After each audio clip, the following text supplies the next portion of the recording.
melanjutkan membaca buku Kesaksian Para Pengabdi dengan judul Perempuan sebagai Agen Fundamentalisme dan Radikalisme Agama.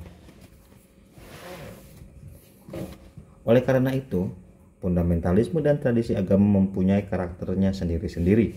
Dalam membaca fundamentalisme tidak cukup hanya dengan menggunakan pendekatan empatik saja, karena fundamentalisme tidak hanya mempunyai satu wajah, melainkan beragam wajah.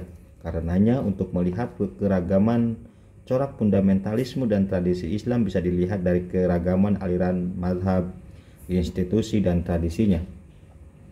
Dengan demikian, pandangan Muhammad Imaroh tentang fundamentalisme Islam dapat diruntuhkan dengan sangat mudah. Apalagi kalau hanya melihat fundamentalisme dari sisi positifnya saja dengan mengabaikan sisi-sisi negatif di balik fundamentalisme. Dan sisi negatif yang tampak kentara dari fundamentalisme adalah pergeserannya dari ranah privat menuju ranah publik. Artinya, bila sebelumnya fundamentalisme agama hanya terbatas pada kaitan umat dengan teks, maka fundamentalisme mutakhir sudah merambah politik praktis. Indonesia sebagai negara dengan mayoritas muslim tidak luput dari jangkauan pengaruh fundamentalisme. Setelah runtuhnya rejim Orde Baru yang sangat otoriter yang disebut sebagai masa transisi, situasi sosial politik berada di pusaran yang labil, di mana aturan main politik tidak menentu. Di masa yang labil itulah gerakan Islam fundamentalis bangkit bukan saja untuk memperjuangkan aspirasi Islam yang selama ini termarginalkan, tetapi sekaligus juga menegaskan identitas kultur dan politik mereka. Di tengah-tengah tidak ada aturan main politik yang jelas di masa transisi itu, dengan sangat mencolok kita menyaksikan banyak sekali aliran atau kelompok fundamentalisme bermunculan. Laskar Jihad, Front Pembela Islam, Majelis Mujahidin Indonesia, Komite Persiapan Penegakan Syariat, Hizbut Tahrir Indonesia, dan lain-lain, merupakan bagian dari fenomena kebangkitan fundamentalisme Islam. Kelompok-kelompok ini mempunyai persamaan agenda yang mengklaim tengah berjuang untuk menegakkan syariat Islam sebagai manhaj as-salaf, cara hidup umat muslim ortodok pada masa Nabi Muhammad SAW dan Khulafaur Rasyidin. Tidak berarti bahwa pada masa Orde Baru gerakan-gerakan fundamentalisme tidak tumbuh, tetapi kalaupun gerakan-gerakan itu ada, tidak akan mampu berkembang secara bebas. Sebab begitu gerakan-gerakan itu muncul ke permukaan, pemerintah Orde Baru dengan kekuatan militernya akan segera bergerak membungkamnya. Pengawasan terhadap gerakan fundamentalis akan dilakukan pemerintah Orde Baru dengan pendekatan militeristik. Namun fundamentalisme tetap bersemayam di dalam hati sebagian masyarakat muslim Indonesia. Meskipun jumlahnya relatif kecil dan bersifat sporadis, hal ini bisa dilihat dengan insiden pembakaran tempat-tempat ibadah. Pengawasan pemerintah Orde Baru yang sangat ketat terhadap individu atau kelompok fundamentalisme juga tercermin dengan adanya pengucilan, penangkapan, pemenjaraan, dan intimidasi terhadap para tokoh agama yang vokal, kritis, dan dicurigai mengganggu atau membahayakan stabilitas pembangunan bangsa. Dengan pengawasan yang sangat ketat tersebut, memang tampak gerakan fundamentalisme perkembangannya dapat ditekan oleh penguasa Orde Baru. Pendekatan militeristik di permukaan memang cukup efektif untuk meredam gerakan-gerakan fundamentalisme tersebut.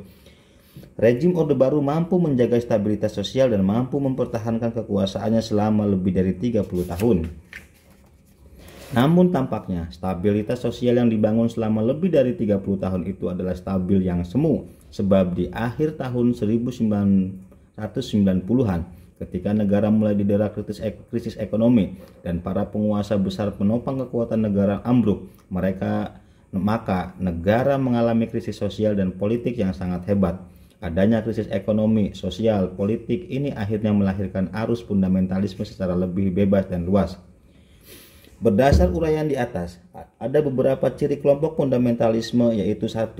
Sangat ketat dan membatasi diri dalam menafsirkan Al-Quran dan hadis, sehingga cenderung memahami kedua sumber fundamental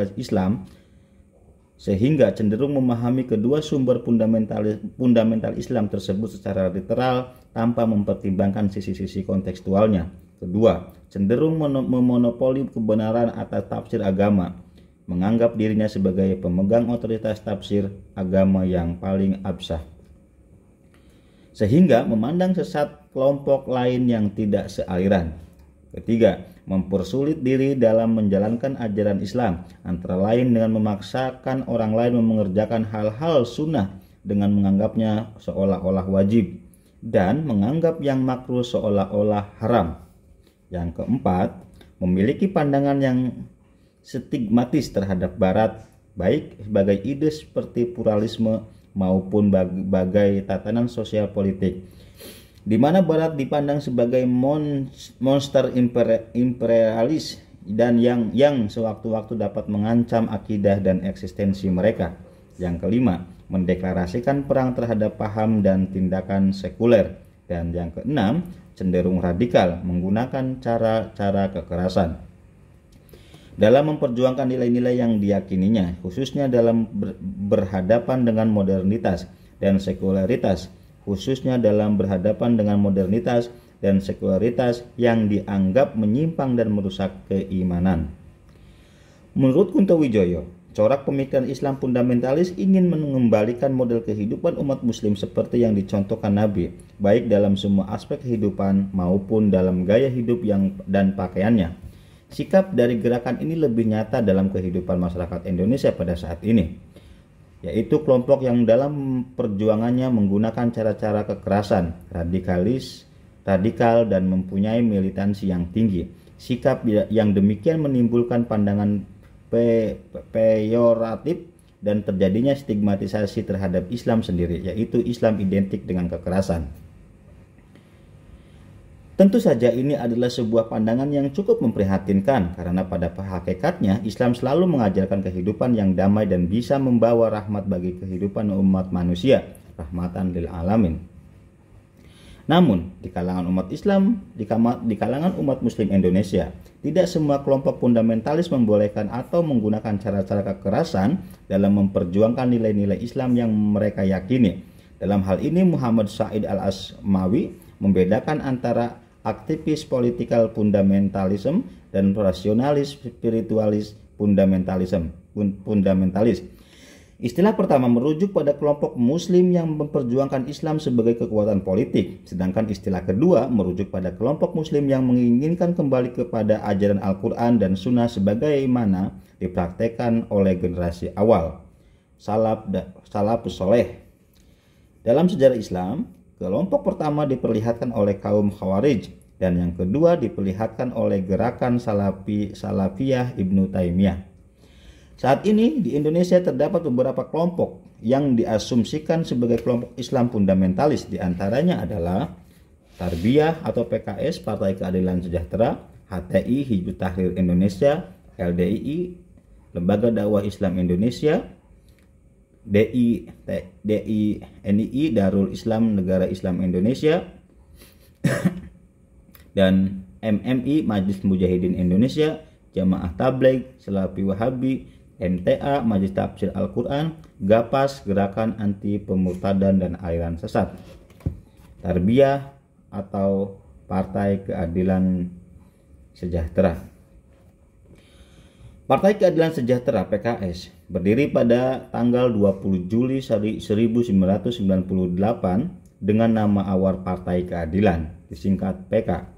Dalam sebuah konferensi pers di Aula Masjid Al-Azhar Kebayoran Baru, Jakarta, banyak pengamat yang berpendapat bahwa gerakan tarbiyah ini diadopsi dari sistem pendidikan dan kekaderisasi Ikhwanul Muslimin yang didirikan oleh Hasan Banna pada tahun 1928 di Mesir. Dari sini lahirlah lembaga bimbingan belajar Nurul Fikri, menerbitkan majalah Islam Sabili, lembaga dakwah Khairul Ummah, Al-Hikmah, Sidik, Studi dan Informasi Dunia Islam Kontemporer, dan kami, Kesatuan Aksi Mahasiswa Muslim Indonesia. Bentuk transformasi terakhir yang dijalani gerakan tarbiyah ini adalah partai politik yang diberi nama Partai Keadilan, yang kemudian pada pemilu tahun 2004 berganti nama menjadi Partai Keadilan Sejahtera PKS. Dakwah PKS bersifat praktis, semisal dengan memilih pasangan,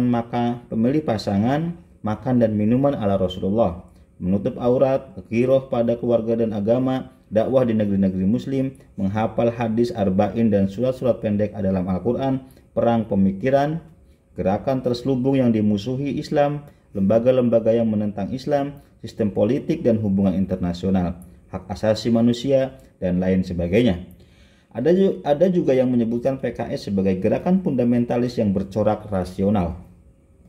Mengingat mereka cukup akrab dengan teknologi barat, mempelajari bisnis, mempelajari sains dan industri, dan tidak menolak sistem demokrasi.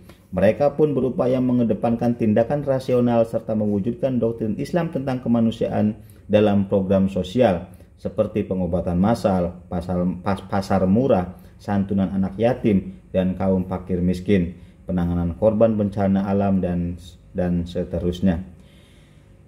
PKS merupakan sistem kaderisasi kepartaian yang sangat rapi dengan fungsi untuk merekrut dan membina anggota, kader, dan fungsionaris partai.